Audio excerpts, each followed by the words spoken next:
These Ipswich Town players are defying the odds.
Hello and welcome back to TWTV, where you join me, Jim Cooper, outside Portman Road for another video verdict, where I'm joined by TWTD staff writers Kallum, Brisset and Phil Ham. Welcome, guys.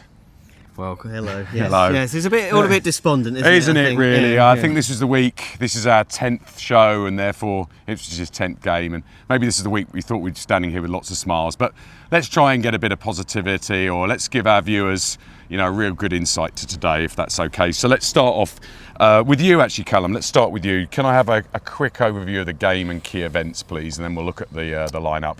Yeah, well, for the most part, I thought it was a good performance from Town. After, say, the first 10-15 minutes, Navididi has a chance after 2 or 3 minutes that he really should be scoring. But from there, we controlled the game right up until, throughout for the rest of the first half. And then we started the second half well, got the goal, it's a lovely goal from Leaf. And then we continued to control the game from there up until 75, 76 minutes, was it?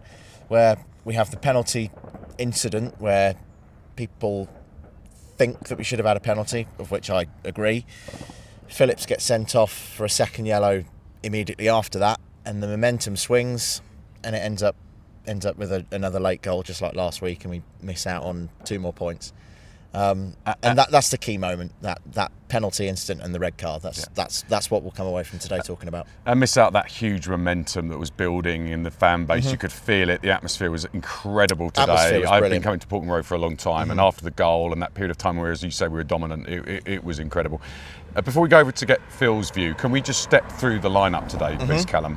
So, Arrow in goal, which was not a surprise, but possibly notable, because there had been some calls for a swap there. I thought Arrow was fine, no issues with him today. Leaf left back, Ben Johnson came back in at right back. I thought he had his best game in a Town shirt. I thought he was very much better. Today, the 2 centre halves, Burgess and O'Shea. Again, I thought for the most part they were fine. O'Shea had a couple of opportunities with a couple of headers that he probably should have done better with, but defensively didn't have too many complaints. Morsey was back in the side, which was obviously good news, alongside Phillips, who ended up getting the red card. And it was Schmodix on the left, possibly a bit anonymous, out of the front 4. Chaplin in the 10 and Hutchinson on the right. There's been a lot of clamour to get Hutchinson on the right, and I think it was his best game so far this season.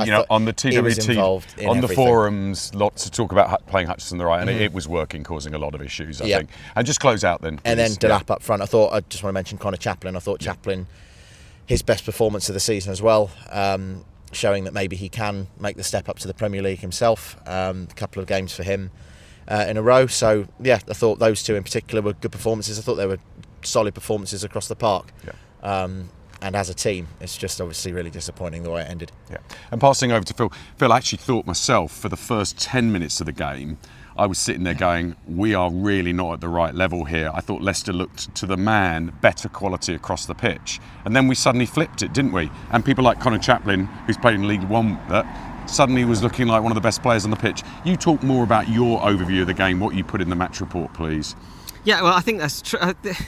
if you remember the 2 games against Leicester last season, they dominated for long spells, and really we only came back into it in the last sort of 10-15 minutes in both those matches and got our equalisers late on. This was similar in that they dominated the first 20 minutes or so, and gradually we took over, and the last 20 minutes of the half we were very much dominant. We'd created 1 or 2 chances. Hutchinson was getting in round the back and getting crosses in, and we at half time you went off thinking, well, Town are on top here. We've kind of weathered the early storm, we've turned things around, and you're kind of looking forward to the second half, and then of course the start of the second half we come out, and then I don't think either side had created much in the early stages, and then fantastic goal from Leif Davis. I think his first Premier League goal on his 100th start, 100th appearance. 100th appearance. Really, I didn't realise that. And what a finish, Phil! And what a finish! It's just beautiful. You know, I think it was a great ball from Morsey. It was one of those you don't really sort of almost anticipate in a way, because I think Ricardo, it looked like he was going to get his head to it, and he obviously either misjudged it or just couldn't backpedal enough, and what a terrific strike across the keeper. And I think we were talking last week about Leif Davis's, I don't know if it was on the podcast, but in the press room afterwards, that he'd had sort of 3 or 4 shots at Brentford, and you didn't really, didn't seem a lot of belief about his strikes in that game, but clearly today he called it absolutely perfectly, and it was a fantastic. It was great seeing the players celebrating by the subs celebrating by the side of the pitch, and Kieran, I think celebrating more than any other goal he's celebrated since he's been at Town. And we were dominant. It was kind of, we were pushing on for a second goal, and we should have had a second goal. The penalty, honestly, I cannot. Kieran was not so scathing about VAR as he was about referee Tim Robinson, that it was something that the referee should have seen, and it is such a blatant penalty that if it was on a Sunday morning on a park, you'd kind of think that the referee wasn't really up to the level for failing to spot a penalty like that, and then to go to VAR. And Kieran confirmed that the fourth official confirmed to him that it did definitely go to VAR, and they looked at it. How they can then see this, look at it, and then not give the penalty is ridiculous, particularly given the decisions we've had go the other way against Everton and against Brentford. And then to compound it, which is literally the phrase that Kieran used, to send Calvin Phillips off moments later for like a kind of, when the two of them had been going for a bouncing ball on the edge of the box, and that Calvin Phillips had pulled out of. I mean, I saw that incident, and I kind of looked to the screen that's next to us in the press box to get another view of the penalty. It didn't even occur to me that there was a foul there. And Kieran said not even the most ardent Leicester supporter would have been demanding another card in that circumstance. It was a complete overreaction from the referee, and utterly ridiculous. I think let's get your view on that. One thing I did. The penalty incident. It's kind of like he's not vying for the ball with him, is he, Phil? Do you know what I mean? No. He's like, it's not like they're going and it's a bit of a shoulder barge. It's a deliberate shove. I think that's where we're coming from, isn't it? He completely miss. I think he just misreads where Chaplin is going to move the ball, and then just sort of ends up flying straight into him. And it's not even a question that he got any contact on the ball, because he's so far away from it. He just clatters into the man. And Kallum, I'm just going to ask you, because actually I'm going to be slight on the Phillips red card. He was beginning to push towards a second yellow. There was a few things where the ref was speaking to him. He was building up his tally. There was a bit of petulance, I thought, in the way he kicked out. I agree, maybe it's not maybe it was a culmination. What's your view of the red card? The red card I don't have a problem with, but it shouldn't get there because it's a penalty kick. Well, that's true. Yeah, exactly. It's the same passage of play. If the referee sees the penalty kick, it never gets to that point. And even afterwards, if the referee hasn't seen the penalty kick, the technology's there to help him out. Why hasn't it helped him out? Again, it's the fact that we've had similar things going against us, and it's completely the moment that changed the game. We were completely in control. We were dominant, and what I was and do you know what? It's so frustrating because it spoilt the occasion, didn't it? Because it was such a good game of football. The crowd were getting that massive momentum, and it just ruined the occasion because we were about to bring our subs on, which I think would have given us that momentum to go again and look for the second. Completely changed the game for the last 15 minutes. We were in complete control, and then from the red card, Leicester had then got on the front foot, and by the time that the goal came, it was probably coming, the equaliser. We were backs to the wall with 10 men. But the penalty for me is inexcusable. It completely changes the game, and if the decision that should have been the right decision is made, we're standing here with our first win. I do think Mark Ashton said, didn't he, in the video that they put out on Town TV, that Howard Webb is going to see his name on his phone quite regularly. Flashing I think there's going to be plenty of message. I suspect Howard Webb's probably turning his phone on. But it is one of those where you expect the club to get an apology from the PGMOL, because it is so ridiculous that penalty is. When do you see an incident like that and it's not given? It's just ridiculous. And as I said, it led to the thing. Okay,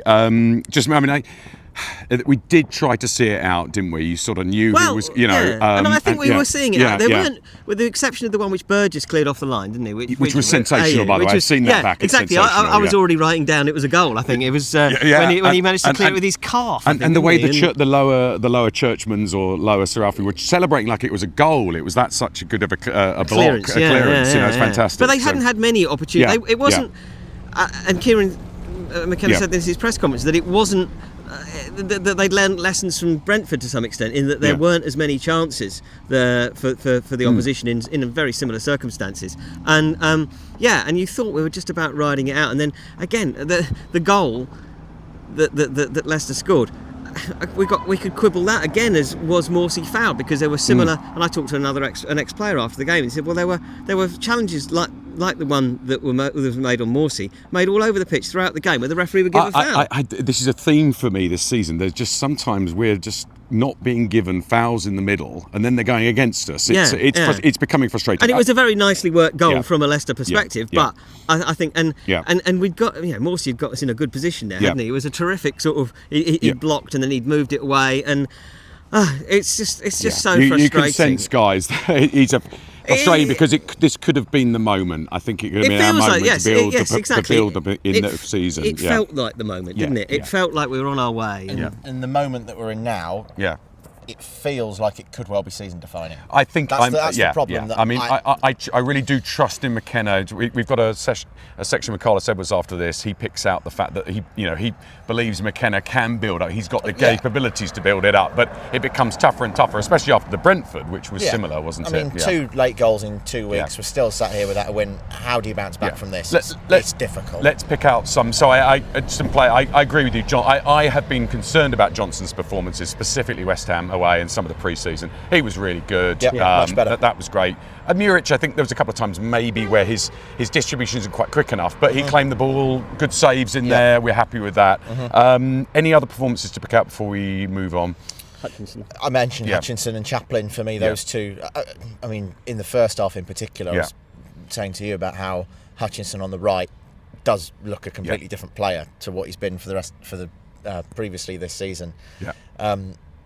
He had his fullback, was it Christiansen? Yeah, they were having an absolute ding-dong this. If you remember, put him in Hutchinson, who's very slight, put him in the stands at one point. That's what he can do out wide. He can run it, whereas he doesn't get that kind of freedom in the 10. And with Connor Chaplin in the 10, we know that he likes to get shots away, and he had a couple of shots, one of which in the first half went inches wide of the far post. That would have been a lovely goal. Kallum, I had that was completely in my line of sight, and it was a strike. It was just past the post, and that would have been wonderful. Okay, let's conscious of time. Let's go to our one of our segments around 3 words from the TWTD forum from Homer. Prepare yourselves. Robbed, cheated, robbed is 3 words there, which I think is perhaps repeating some of the points. Proud but gutted. I like that one because I do feel quite proud of the players today. It was the performance was good. It was a good performance. I haven't got any sort of issues with that. And proud of the crowd. I mean, it was just fantastic after the goal. Not good enough, someone's put in there. Harsh. I think harsh. As I said, assuming they're talking about the Ipswich Town performance. Who knows? Let's see. But the match maybe, like I said, first 10 minutes, I thought we're just not at the same level. We're not, but we were good enough for my. And then it all was turned by those incidents. Game-changing moment. I'll go with for mine. Yeah, complete. So what's your 3 game-changing moment? And what would be yours, 76 Phil? minutes. Yeah. Bloody referee. No, I think that's very yes. I think it will come. I think a win if we play.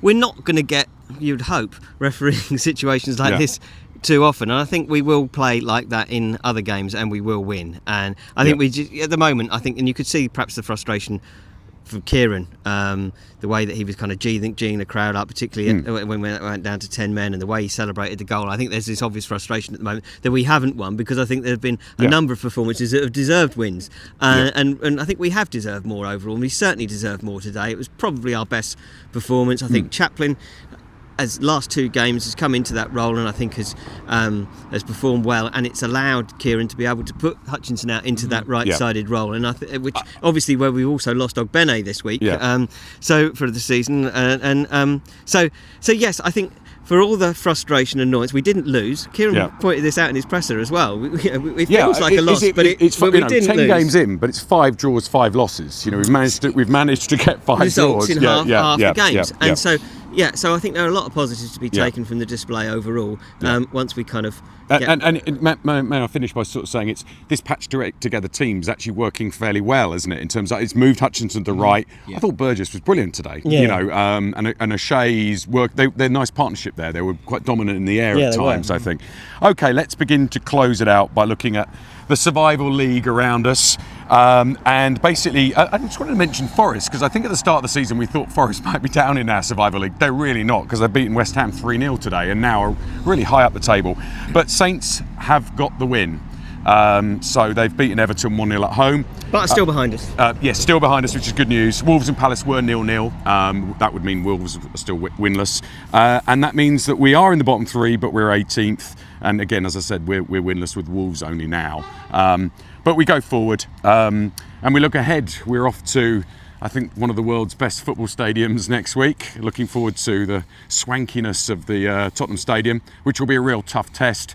And listen, thanks so much for watching this week and listening to us and our frustrations. And we look forward to seeing you after the Tottenham game. Thanks for watching, and please like and subscribe.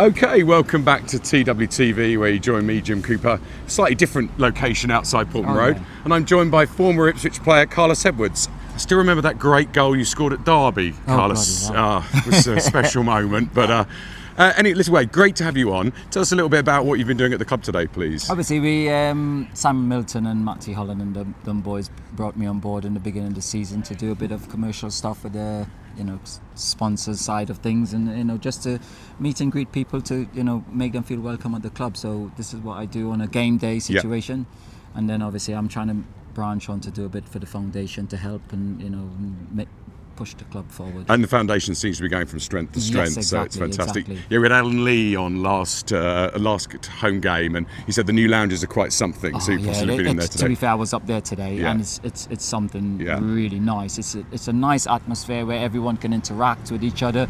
Sit down and have a meal, and you get to bounce around people and get to know people, and then have a few choice words to say about referees and other things like that.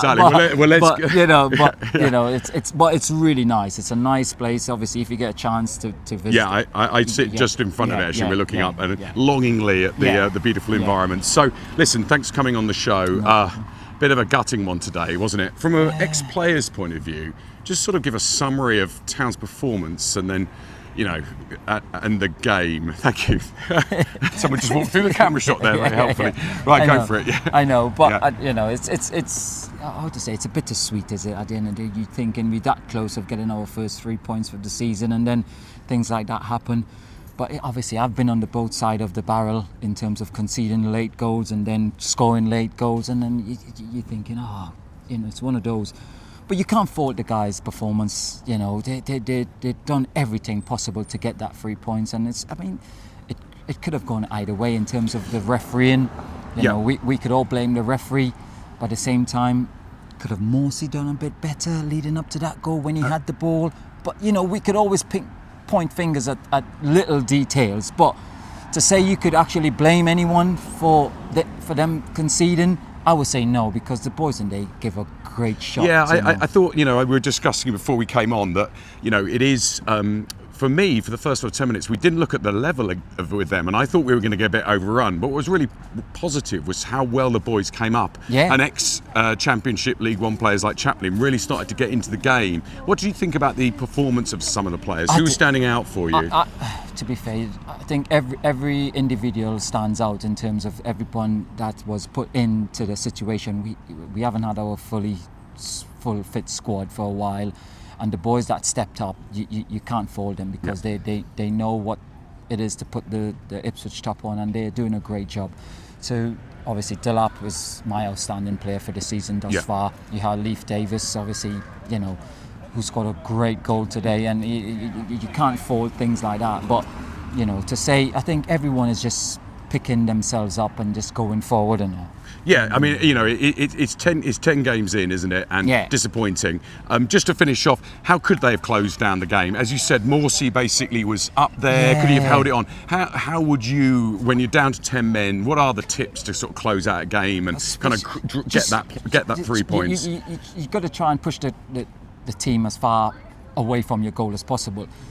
Obviously, Morsey should have known, with his experience, should have known that, and he should have got. I think just kick it out to play, maybe. And then regroup, and then everyone is behind the ball. Yeah. But obviously, by the initiative, by giving the ball away, and they're counter-attacking, we didn't get the chance of squeezing up too much. Yeah. But as I said, we could point fingers and blame people. I mean, there were so many moments, weren't there, like the Chaplin almost penalty. But okay, let's close it out. I mean, you've been a player. You've been in these situations where results are going against you a little bit, or performances. How do they pick themselves up now? Because it's 10 games without a win. Some positives today. How do they build up for the Spurs away game? Obviously, knowing Kieran, obviously he's going to have the boys with their heads held high. It's a point gain. And it's not a loss, but it's just to keep going. That's the most important. Just keep going, knocking on the door, and then eventually that door will open. I think that's it. Take each game as it comes. Keep edging away, and those points, and eventually the 3 points will come. Well, listen, thank you so much for coming on TWTV, and thanks so much for watching. And we'll be coming from the swanky Spurs Stadium next week and giving you some other video verdicts. Thanks for watching. Please like and subscribe.